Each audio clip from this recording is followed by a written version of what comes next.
Glimmer of Genius, 4 Hieroglyphic Illumination, 1 Metallurgic Summonings, and 3 Blue Gear Hulks. And that's a big declaration there, playing more Illumination than Glimmers. There's no energy payoffs outside of Harness Lightning in the deck, but Illumination's ability to cycle is very powerful. Yeah, this is pretty close to a blue-red control deck, at least in Game 1. See players just trading lands on the first 2 turns. No cheap threats out of the Mardu deck in his opening hand. Sometimes you'll see Toolcraft Exemplars, Thraben Inspectors. That's a sigh of relief for Adrian. His deck, he does have 4 Censors and 3 Negates, 3 Disallows as well. The longer you take to get on the board, the better the game looks for him. Yeah, and right now players just continue to trade lands. Looks like Bernard's first play may be a Gideon. This would be a great spot for Censor. Yeah. And he will try for Gideon, ally of Zendikar. Some sort of counterspell likely to come from Adrian, and it will be Censor, really the most punishing one on this board. That does never feel good. Had a chance a couple rounds ago to watch Bernard Liberati on Mardu vehicles. He, coming into the standard rounds here, was 11-1. So has been 0-2 in the standard section today. Played a very tough 3 games in round number 13. It did not come away with the win, however. And he has some cards in his hand that don't line up particularly well in the matchup. At least 1 copy of Unlicensed Disintegration. Here's Walking Ballista. He's going to tap out to try again. And that's one that Adrian actually can let resolve, as you see he's going to do here. It's a 4-drop that's answerable by something like Magma Spray. It's pretty nice. You see Adrian will actually let it resolve and just cast Hieroglyphic Illumination with his 4 mana, netting him a card. Right, and then Adrian, he does have these 3 Magma Sprays, 4 Harness Lightning, plenty of outs, 2 Sweltering Suns in the main deck as well. And there's the Magma Spray, the 1 mana answer to Bernard's 4-drop. So 2 damage will shoot upstairs, but what a great spot here for Adrian. He gets to, on Bernard's end step, cast a draw 2. This turn he gets to remove the threat and set up the mana to cast another draw 2. It was his land entering the battlefield tap there. It wasn't a window where he could have had Torrential Gearhulk anyway, so things are looking very good for Sullivan. Yeah, and remember, Mardu as the mid-range deck of the format can be caught with hands that don't always match up well against their opponent. You see as Bernard casts Gideon here, the backup for this Gideon is pretty light. We have Fatal Push, Unlicensed Disintegration, cards that don't work well here. So it means when Adrian disallows this Gideon, as just happened, Bernard doesn't necessarily have a good follow-up play. Right. You can disintegrate away a Torrential Gearhulk, so that Fatal Push, it's really just never going to come into play. It is true that Adrian makes tokens off of Metallurgic Summonings when we start going that route, but this is one spot where Lumbering Falls is actually really nice, where you could push a Fumarole. You can't do that to the Falls. And it seems like with Metallurgic Summonings, that's just the way Adrian is choosing to end the game. It's not actually the way he's winning. How he's winning is once he starts, like once Torrential Gearhulk hits a Glimmer of Genius, that's the play that wins. Usually feels pretty close to a W. As long as you can manage those Gideons, and he's done an excellent job of that.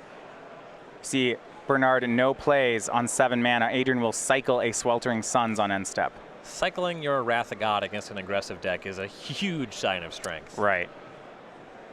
Let's go back to Sullivan's main phase. You see that Lumbering Falls, showing why we have Teamer control as opposed to blue-red. This really is a blue-red deck with Lumbering Falls. In the main deck, that's exactly what it is. Right. And Adrian will restack his lands and then just pass, content to trade land drops. Bernard has the 8th land as well. On his side, that's less inviting. See Adrian going to continue to cycle away these 3 mana sweepers. Now cast Glimmer of Genius. This is a window for Bernard to resolve Avacyn. His hand is Fatal Push, Unlicensed Disintegration, and Avacyn. It does make sense to go for that Avacyn when you have the shields down. Though now with the Glimmer resolving, Adrian does have enough energy to harness Lightning Avacyn down. It seems like there's no way that the Avacyn would survive to your untap. Right. And Bernard won't even make the 4/4, so passes. And we are likely to see more of this from Adrian. He makes his 8th land drop. 6 cards in hand, 18 life points. Everything is going his way. And Bernard, he has Needle Spires, Shambling Vent. You just know if you fire those up, they're going to die immediately. Yeah, at some point, you think he might just make that play because he needs to start trading with the cards in Adrian's hand. Yeah, well, the real problem is if you don't get a trade, you run into a Torrential Gearhulk. 9th land for Bernard. He plays land, says go. Adrian accepts. He'll play a 9th land and say go on his side. And here is the win con. Metallurgic Summonings, a 1-of Mythic in Adrian's deck. Bernard's going to have to read that one, and we are going to here too. This is from Kaladesh. So it's Almost. That's not the one. That's not the one. The art is super similar. We'll get that on the screen in a second for you. In the meantime, Bernard will end step attempt to Avacyn. There were the summonings. So the 5-man enchantment is nice here. When Adrian casts an instant or sorcery, he'll get an XX artifact creature token, where X is that spell's converted mana cost. So now all these spells will make creatures. You're likely just to see Adrian leave this in play for the rest of the game. In a closer game, he might use its second ability, where for 5 mana, he exiles the enchantment and gets all his instant sorcery cards back from the graveyard, though he does need 3 artifacts to do this, and the only artifacts in his deck are those tokens. Actually, 6 artifacts. It's 6? It's a very it's tall It's double order. Metalcraft. Yeah. All right, then. So Bernard will attack with Avacyn and Needle Spires. Magma Spray on the Needle Spires. Adrian will get a 1/1 token. Hashtag value. At last, the Fatal Pushes are online for Bernard. Not really how he wanted this to happen, however.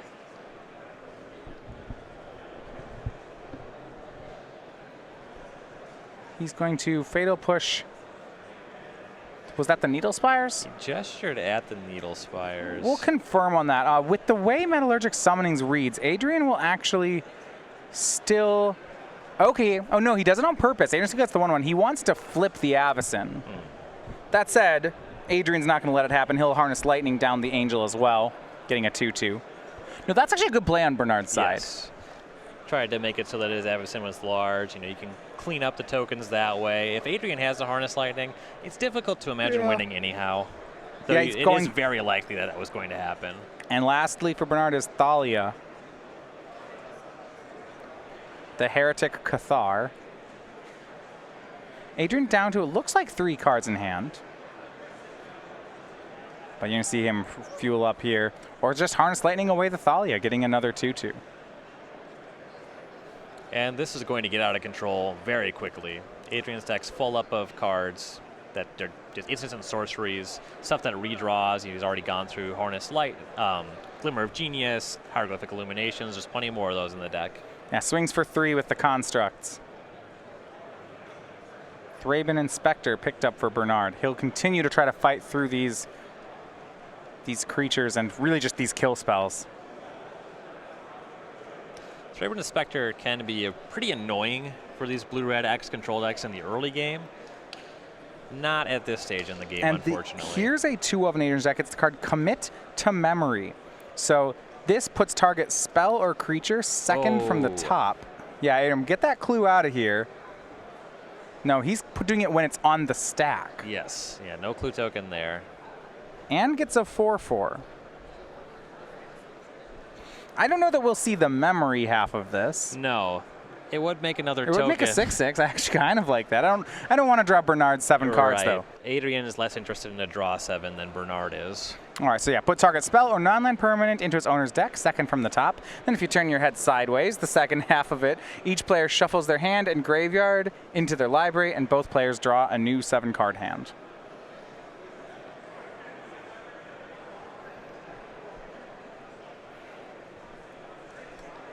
And Bernard cashes in that unlicensed disintegration. Doesn't have an artifact. Adrian's at 18 anyway. Yeah. Gets to kill spells one of the tokens made off of the token-making engine. Here's 5 damage. Bernard to 12. Adrian will say go. Bernard's top card, that Thraben Inspector. No, second from the top. Second from the top. So this one's going to be Heart of Kiran. The second one will be the Thraben Inspector. So this is actually worse than Thraben Inspector. Yeah, and this is... Adrian can let this one resolve. Or he could cast a spell and make a token. The possibilities are endless.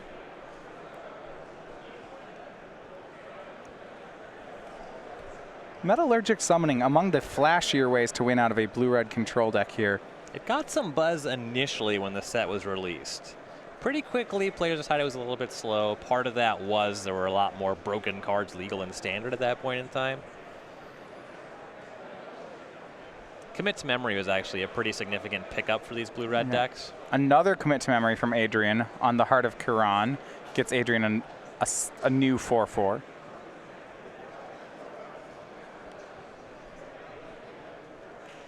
And you see all those tokens with a Lumbering Falls is an attack for 12. Yep, that ought to do it. Yeah, look, we may have one Fatal Push left in Bernard's hand. Yeah, Adrian, that's 9, 10, 11, 12. Looks good. Here's a lethal swing from Adrian Sullivan. And because of those Commit to Memories, we know that the top card of Bernard's deck is Thraben Inspector. It makes a clue that redraws into that Heart of Kiran that was also put second from the top after that. Bernard does fire up Shambling Vent here, but Adrian has Harness Lightning to take care of that blocker, and that's going to be game number 1 to Adrian Sullivan. All right, so game 1 will go over to Teamer Control. A really dominating game there for the blue-red control deck. Bernard not able to present an early threat, and once we got into the middle or late game, there was really no competing. Right, and the first spell that Bernard cast that game was Gideon on turn 4. That got censored immediately. Second Gideon, when he tried to cast that was disallowed. Really couldn't get onto the table with that one. Yeah, Adrian just never fell behind. Bernard really wasn't able to commit anything into there. So Adrian stopped Bernard from getting on the table, kept him off the entire game. Really ran away with it entirely once that Metallurgic Summonings came down as well. All right, so looking at the sideboards here, we'll go to Bernard Liberati's side first. He does have the classic transformational sideboard that we used to see out of Mardu decks. Fumigates, Oath of Liliana's, Oath of Chandra, Planeswalkers on top of that. Yeah, so so that generally we'll see them do that against creature decks. What do you like though about against control decks? Does he still want to go big here? you do want to have some impactful spells. Really the easiest way to win games is to get ahead and stay ahead when you have the turn 1 Toolcraft Exemplar and the Heart of Kiran. The problem with that, if you get hit by Magma Sprays, you're really in trouble.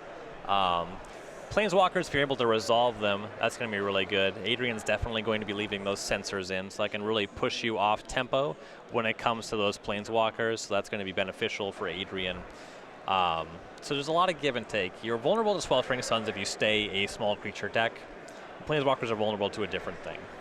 All right, on Adrian's side, 4 Tireless Tracker, 2 Dispel, 2 Gnarlwood Dryads. You see those 6 green creatures. That's what the green is actually for in his deck. Well, and then one other green creature, the Altered Ego. This is probably not the Altered Ego matchup. Commit to Memory, Confiscation Coup, Incendiary Flow, Magma Spray, Overwhelming Denial, and Sweltering Suns, all options out of Adrian's sideboard. There's some cat and mouse going on here, whether Adrian thinks that Bernard is going to be getting rid of these small creatures and bringing in Planeswalkers. It's going to make a difference for whether he wants Incendiary Flow and Magma Spray versus something like an extra Commit to Memory, which would be better in the other spot. Gnarlwood Dryad is going to be good really against either of those strategies as a way to pressure Planeswalkers or just get in front of the creatures on the ground. And Tireless Tracker can go one way or the other. If you expect just Planeswalkers, it's really going to shine when the deck's trying to outvalue you, and you certainly shouldn't expect removal spells out of Mardu in the sideboarded games. All right. So players can get ready for a second game. Now, over on the SCG Tour, this season was the first time we ran out the Infinite Challenge package all weekend long at every Open. So what this is if every weekend that we have an Open, we also have the Infinite Challenge. These are a set of events all weekend long in every format. They're 4-round events, each with their own prizes. They're another way to get the playmats other than attending the main event. So if you cannot make both days, or maybe the main event's not in your format, you can get the Infinite Challenge package. This is $80 for 2 days. You get free entry into all challenge events during the weekend, and you get that exclusive playmat. This will be coming back for Season 2. We'll be having it all of 2017. Can't do much better than that in terms of value for Magic for your weekend.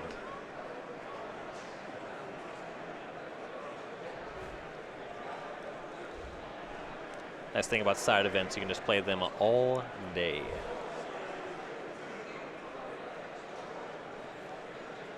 Bernard on the play. Looks like he's going to be taking a mulligan. We'll look over to Adrian Sullivan. His 7. That one's going to work out. Players heading in some opposite directions here. For Adrian Sullivan, he is 6-0 today. Looking for his 7th straight win and securing a spot in the top 8. For Bernard, this would be his 3rd straight loss. Now, he was at 11-1 entering the standard rounds. It's possible he can lose here and still be live. He is in 4th place going into this round. Would certainly prefer a win, but yeah. A win, and he's drawing into top 8. Right.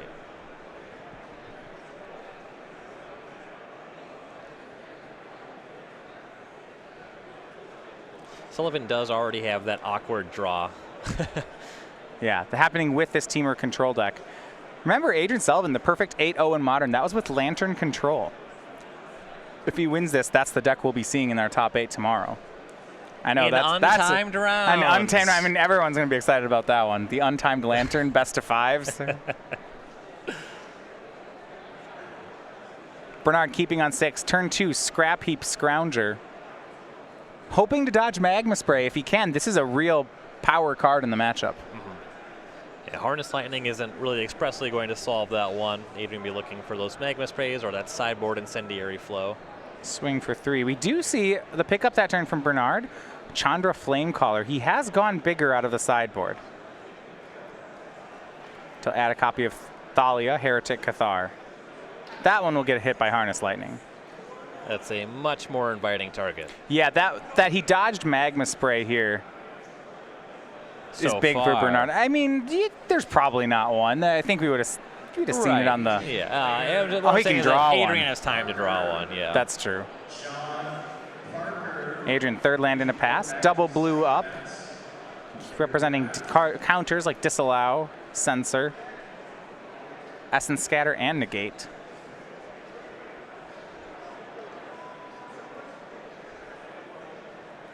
And for Bernard, hand is land 4, land 5, Thraben Inspector, and a Chandra, the 6-mana Chandra. 6-mana Chandra is pretty ambitious when you get tagged by Censor in game 1. And look at this from Adrian. Disallow on Thraben Inspector. It's a 2-for-1. That's some big respect for that card. Part of the argument for that, I assume that Adrian has at least one other counter spell, perhaps multiples. It could be just flush with So them. he just wants to cast one. There's no Planeswalker you can cast on the same turn as Thraben Inspector on that turn. So it's not a huge risk to it. Now we see some of the green cyber from Adrian. Tireless Tracker, Cinderglade. He'll get a clue token. This is a bit of a bait and switch here, you know. We saw last game Bernard's hand clogging up with cards like Unlicensed Disintegration and Fatal Push. He'd love to have an Unlicensed Disintegration right now. Or if that 6-mana Chandra was 4-mana Chandra, little Torch of Defiance, that would work out a lot better here. Yeah, it looks like one of each actually in his sideboard, so. Right now just has the wrong Chandra for the job. But he still swings in with Scrounger, and that Scrounger has been very powerful here for Bernard. He's gotten Adrian down to 11. He'll pass with Avacyn mana up. Yeah, we'll see what Sullivan has now. He's able to untap with all of his blue mana. Still has an energy and all of his red mana as well. Potentially has just answers on the ready for an Avacyn. This is still a territory. You know, Bernard just has 5 lands. If Adrian has a Censor, it's great. Second clue for Adrian. Eventually, this Tireless Tracker, once it becomes a 5/4, can function as a removal spell for Scrap Heap Scrounger. Right. And just block. Adrian says go. Bernard's going to try for Avacyn. Ambitious. Will it work? The no attacks there strongly suggests that Adrian didn't have anything. That makes it more inviting to make the play. There's that Censor you mentioned again. This Censor in this Mardu matchup has just been an A+. And I think that Adrian did just kind of get Bernard there. You know, if he has Censor, you would think that he'd be a little more fearless about attacking with a Tireless Tracker, and he baited Bernard into casting that Avacyn for little value right into his Censor there. That was a really good turn of events for Adrian. So we go over to Bernard's turn. He will activate Needle Spires, and this is a big risk by Bernard. He'll swing both. If Adrian has a kill spell for the land, Bernard is stranding that Chandra in his hand. This isn't looking good. Okay. Cycle Hieroglyphic Illumination for Adrian. That's acceptable. Yeah, I don't think he hit a removal spell. So now he's either taking 7 and going to 4, or he's trading Tireless Tracker with one of these creatures. Presumably it would be the Spires. Step 1 would be to crack the clue to see if you have something for the following turn. Right. He will crack a clue. Tireless Tracker becomes a 4/3. 4/3 means it can actually trade with Needle Spires, and that's what it's going to do. First strike will only deal 2, and regular damage the creatures trade. But Adrian's down to 8. All 12 of these light points of damage have come at the hands of Scrap Heap Scrounger.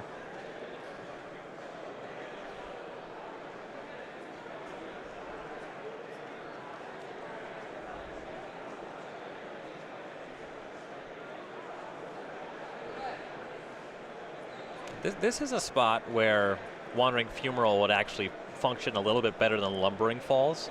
Because it's a 1/4. In a pinch, you can use it to block a Scrap Heap Scrounger for a couple of turns.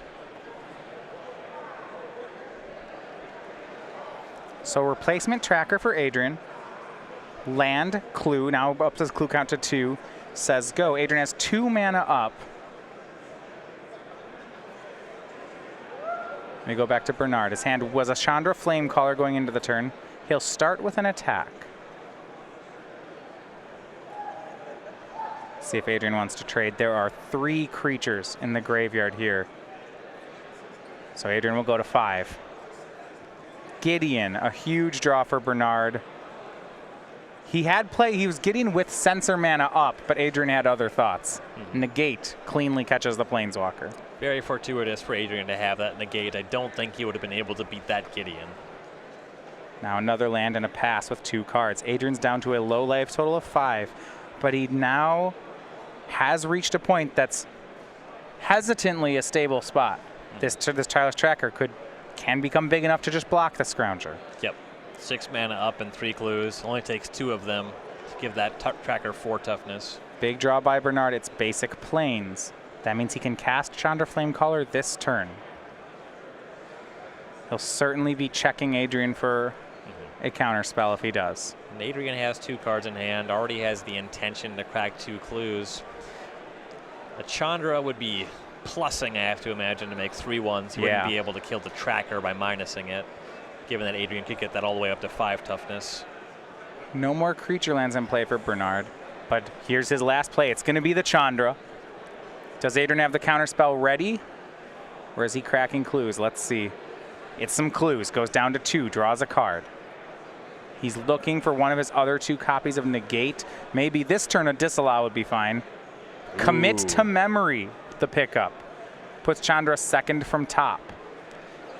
This does mean that Adrian will have to trade the tracker or take the hit from the Scrounger on this turn. Swing, will he go to 2 or will he trade?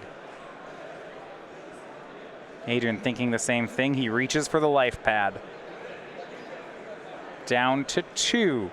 It's the 6th hit he's taken from Scrap Heap Scrounger.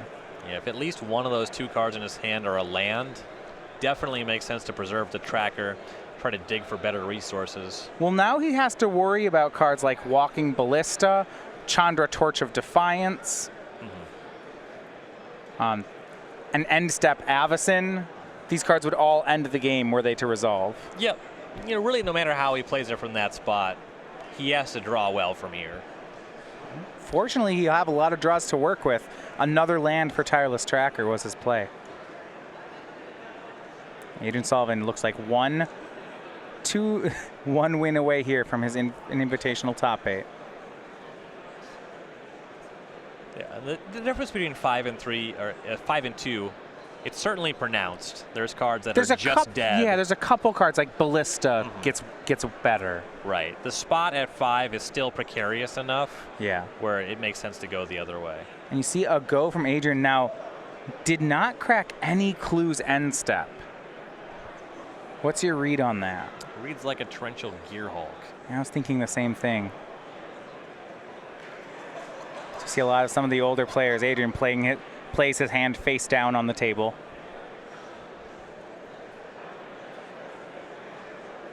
And here's that Chandra Flamecaller. Adrian put it there 2 turns ago.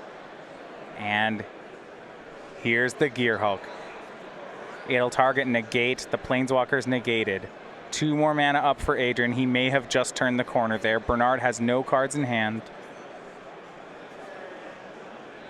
And Adrian is going to get to untap his lands. 3 clue tokens. 10 lands in play. Bernard's come very close, but these last 2 points seem so far away. And here's Metallurgic Summonings from Adrian. It's the card that won him the first game. Should do a good job of closing this one too, though he already just has 10 power on the battlefield. Yeah, Tireless Tracker will swing for 5. Looks like Bernard will take the hit, go to 15.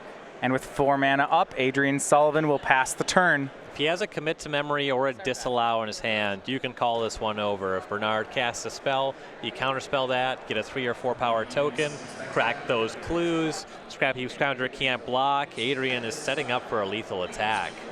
He has the Lumbering Falls already, actually, so that is worth that power.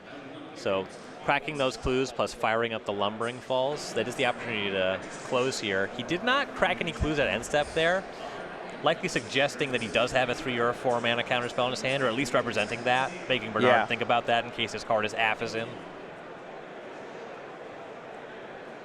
At 15. Doesn't have lethal just yet. It's very close. If he fired up Lumbering Falls and cracked 2 clues, they would be lethal, but it would take all of his mana. Yeah, no reason to do that. Right. If he's not cracking clues end step, he's certainly not doing that main phase. Here's a swing for 5 from Sullivan. It'll knock Bernard down to 10 life. So close here. Toolcraft Exemplar will be the play. Bernard holding 1 card as a bluff, but it's a land. Adrian's going to crack clues, it looks like. Actually, he's going to Essence Scatter. That's good for a 2/2, but that 1/1 he doesn't just decides matter. he doesn't even Essence Scatter. He's going to Harness Lightning it. Much better. Wants the Essence Scatter for Avacyn, the Harnessed Lightning for the Exemplar. There's not even an Avacyn there. Adrian's going to crack some clues, and he's going to walk this one in. Scrap Heap Scrounger cannot block. We're looking at 6 from the tracker, 5 from the Gear Hulk. That's 11. Never mind the 2/2 construct. This is going to be the game, the match, and the top 8 for Adrian Sullivan. A perfect 7-0 here on Saturday. Heck of a day. And the Teamer control deck that was problematic yesterday, no problems today. Adrian will be in the top 8, and tomorrow he'll get to bring his undefeated Lantern deck into the elimination rounds. Yeah, coming off of winning 3 games in a row with this deck and in impressive fashion. To be fair, Bernard's game 1 was not exactly executing the way that the Marty Vehicles deck would generally want to.